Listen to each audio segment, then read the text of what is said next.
Hello and welcome, and thank you for joining with me today. The date today is Monday, June 9th, for those of you who might be wondering.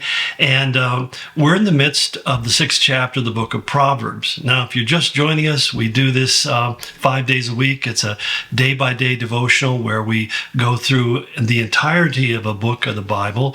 And we happen to be in the book of Proverbs. We start in chapter 1, verse 1, and we've made ourselves so far here to chapter 6, verse 12. And one of the things that I think that Solomon is really trying to focus on in his instructions to his son, because essentially that's what the book is about. It's a father giving advice to his son before he launches out into adulthood and into self-sustaining lifestyle. But he really wants him to experience what Jesus talked about in John 10:10 when he said that I have come that they may have life and they may have it more abundantly. Now, there are many who in the last couple of decades, or maybe even longer, have interpreted having an abundant life meaning that you are financially, economically prosperous. And it's kind of interesting because that's a relatively new angle on the passage. In other words, if we go back into the historical records and look how pastors and teachers and commentators viewed this passage, they didn't look at prosperity simply in the terms of dollars and cents, which I think is relatively new and certainly a manifestation of some of the character faults that we have in our day, where we define success by how much money we have in the bank. I think the New Living Translation really does capture it a little more accurately, where it translates as more abundant as leading a rich and a satisfying life. And the idea is that it doesn't matter how much money you have, not that money isn't important or necessary. Certainly if you're in debt and you're behind your bills and you're facing all sorts of difficulties because of it, that's not what I would call a rich and satisfying life. And that's why a lot of the advice that Solomon gives in the book of Proverbs is about handling personal finances and about being responsible and exercising self-control. And I often refer to as deferred gratification, that we set aside for the future because we know the future will be here. And he gave those kind of exhortations, as we saw last time, when he said, take a look at the ant. Look at how he prepares in summer for what's coming in winter. So there's all sorts of advice about being financially responsible, and there's certainly no condemnation of developing wealth. Some people have, I think, even a giftedness, but they're very capable of building a large nest of assets, but not, again, simply for their own enrichment of their own pleasure, but rather it says that you may have the opportunity to bless others, to give towards other things. And that's where I've seen with a lot of people I know who are financially pretty successful, they tend to be incredibly generous people, that they're actually, as a friend of mine once put it, he's looking for ways to basically put his treasures in heaven and finding areas where he can invest in the work of the kingdom. But I don't want to go too far down that topic, because that's really not where our next passage leads us. Where we pick up our conversation in verse 12 is talking about really we would call bad players in life, or he refers to them in chapter 6, verse 12 as being scoundrels and villains. The passage reads this way. He says, a scoundrel and villain who goes about with a corrupt mouth, who winks with his eyes, he signals with his feet, and motions with his fingers, who plots evil with deceit in his heart. He always stirs up dissension. And then he says, finally, therefore, disaster will overtake him in an instant, and he will suddenly be destroyed. Now, where we need to begin is really kind of identifying what is a scoundrel, what is a villain, as Solomon was seeking to present him here. And of course, we're somewhat subject to the boundaries of translation because of the confines of certain languages.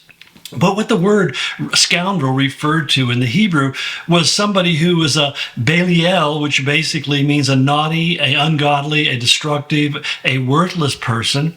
In other words, somebody who had a bent for dishonesty, that they had decided early on in life that the best way to lead an abundant life was simply to confiscate other people's treasures. They're thieves, liars, tricksters, deceivers, schemers.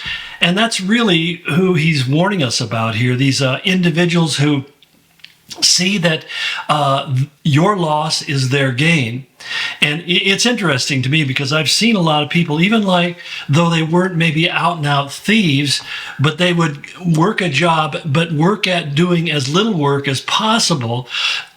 Excuse me. They operate under kind of the concept that if I can do as little work as possible, that somehow I'm taking advantage of my employer and making him serve me, which is unfortunate because I've seen that people who do that work harder than people who just simply buckle down and do their job. Now, for myself, I was taught how to work when I was a kid, and I was basically required that if I wanted money, I needed to go out and find gainful employment. So very early in life, I was out working in the fields and harvesting crops and things like that because we lived in a farming community. And that was just the way it was, and that was my expectation. The idea of taking something or taking a job and then not doing it in a way that I really thought was fair and honest was something that just never had entered into my mind. And in a way, what we find is that if we take a job and what they call today with a lot of young people, they say they do a quiet quit. In other words, they're coming to work, but they're not really doing any work. Or as we found quite scandalously with our federal government, that 90% of the federal workers in Washington, D.C. weren't even coming into the office, but supposedly were working from home. It's kind of staggering to me, and I think to most people, not only because you're working hard and doing your best, but you realize that that's really a self-destructive thing, that not doing what you're required to do and not earning your wages honestly actually destroys your sense of yourself. You don't feel better afterwards. You may get a certain pleasure out of tricking or fooling somebody, but basically when you do something that's dishonest, you have, and it begins to eat away at the inside of your soul. And that's why I find it's interesting. It's like the idea of truth. People work very hard to suppress the truth, but truth has its own way of working itself to the surface. In other words, sooner or later, the truth about what really happens in the world around us is going to come to the surface. And part of the reason is that God's going to reveal it, but also one day we have to stand before God, and no lie will stand before God. God will reveal the absolute, complete, and honest truth about every one of us. So one of the marks of being a follower of Christ is supposed to be not only somebody who is seeking the truth, but that we become truth tellers. And so when we begin to look at these scoundrels, these villains that he's talking about in this passage, you're really seeing primarily people who are working very hard to get away with something that's not right. They're schemers. They're planning wicked things. They believe that if they can take advantage of somebody else, that will be an advantage to them. And I suspect that kind of perspective on life starts rather early. You look around at people who are dishonest and you see them apparently getting ahead, and so you decide to imitate that, which is, again, a very sad thing because you find out that eventually it'll come to nothing. And they will regret the path that they've chosen to go down. So what Solomon is really wanting to impress upon his young son is that being a person who not only tells the truth, but who lives in a true way. In other words, that what you say and what you see is who you really are, that there's not a duplicity or a dishonesty or a deceptiveness about you, but that you're living rather honestly and transparently with other people. Now, when I say transparently, it doesn't mean that you tell people everything about yourself. I mean, there's some things that aren't going to benefit you or them by telling them about that. But the whole point is that we don't allow them to be making decisions with us or on our behalf that aren't based upon all of the facts. And that's what we have in our law, for example. When people are selling stuff or when you're borrowing money, they say it's truth in lending. It's the idea of full disclosure, that essentially a person can look at what you're selling and say, what I'm buying is what I expect that I'm going to be buying. Now, if the product exceeds my expectation, that's wonderful, and I can tell people. But how often have you and I purchased something, and after we've got it, we've looked at it and said, I got taken. This is not worth what I got. In fact, it doesn't do even what it promises. And that's what I think that kind of disingenuousness, which kind of is pervasive in the advertising industry today, is something that we need to recognize and identify, not only so that we won't get caught up in it, but that we won't become guilty of representing something that's different than what it is.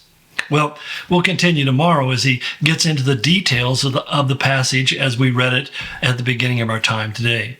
God bless you and go in his grace.